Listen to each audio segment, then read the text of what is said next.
Ini pemain bener-bener parahnya minta ampun. Gol pertama itu jatuh dari langit, nggak ada peluang. Di babak kedua itu nyaris nggak ada peluang loh. Bapuk, crossing, shooting nggak jelas.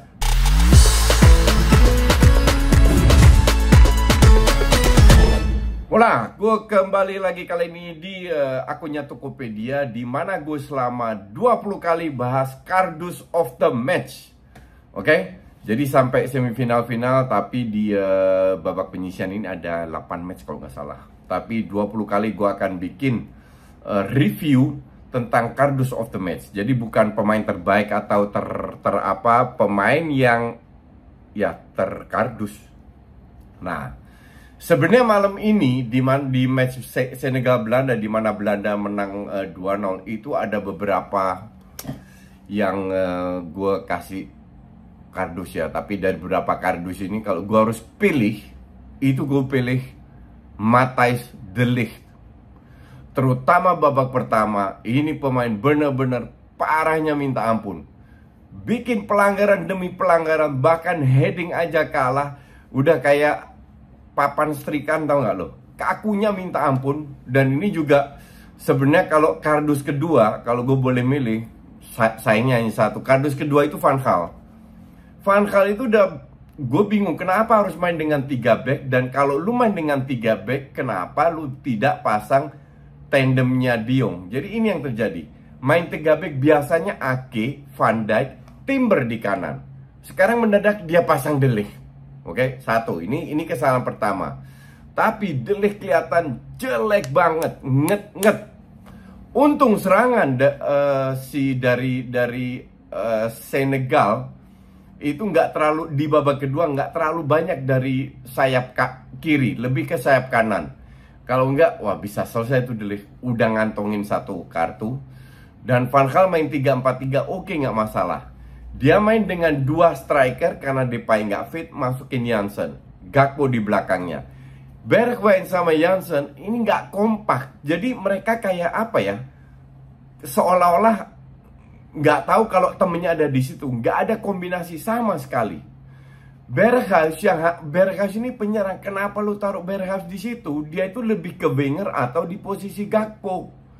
Kalau lu mau main Berghuis, main dengan winger. Kalau enggak, pasang Koopmeiners, pasang De Roon, biar De Jong nggak keteteran. Karena berapa kali tadi De Jong kehilangan bola, nggak ada yang cover dia.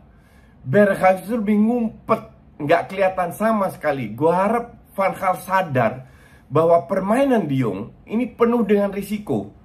Tapi kalau dia mengambil risiko, dia bisa melewatin, minimal ada peluang. Berapa kali dia lakukan itu, tapi juga 2 kali dia kehilangan bola, langsung kena counter. Maka dari itu akhirnya Koopmeiners dimasukin, si Jansen ditarik oleh siapa namanya, Van Gaal. Sistemnya nggak berubah. Beruntung, satu keberuntungan, De Jong kasih crossing ke Gakpo dan Mendy-nya lagi bapuk. Ya, kalau dibilang kardus ketiga itu ya Mendy. Cuman gue sangat, gue sebenarnya agak kecewa. Mungkin ini match pertama biar Van Gaal sadar, lu nggak bisa main kayak gini. Kalau lu main dengan 2 winger, biar Dumfries nggak keteteran juga, nggak ada yang ngebantu Dumfries. Karena wingernya akan masuk ke dalam, gitu loh. Kenapa harus main dengan, kadang-kadang terlalu kepintaran juga Van Gaal ini. Cuman kembali lagi, dalam sebuah turnamen, yang penting you win the game. Walaupun gol pertama itu jatuh dari langit, nggak ada peluang. Di babak kedua itu nyaris nggak ada peluang loh. 2 peluang 2 gol, bener-bener nggak ada peluang. Apakah karena Senegal bagus? Enggak juga. Tapi Senegal defense-nya bagus dan bisa pegang bola. Depannya bapuk, crossing, shooting nggak jelas, 2 kali shots ke arah kiper sama ke pojok. Udah. That's why gue bilang kan, kalau kalian ngikutin gue bilang, siapa yang gue pengen jadi kiper? Gue pengen Noppert yang jadi kiper, bukan Bijlow. Dan ternyata Noppert dipilih. Kenapa? Jangkauannya itu jauh banget. Width reach-nya itu jauh banget. Lihat, shooting yang pertama yang berbahaya itu kan di pojok. Dapat Noppert dapat karena dia itu tingginya 2 meter 3 cm. That's why gue bilang ini first match oke lah. termasuk ugly win untuk gue. Semoga Van Gaal mau berubah. You cannot play like this. Apalagi kalau ketemu di sistem gugur. Lawan Ekuador sama Qatar masih bisa, karena feeling gue Senegal lebih bagus daripada Ekuador. Hanya kalau mereka nggak menang, itu murni karena finishingnya nggak ada. Bener-bener finishernya nggak ada.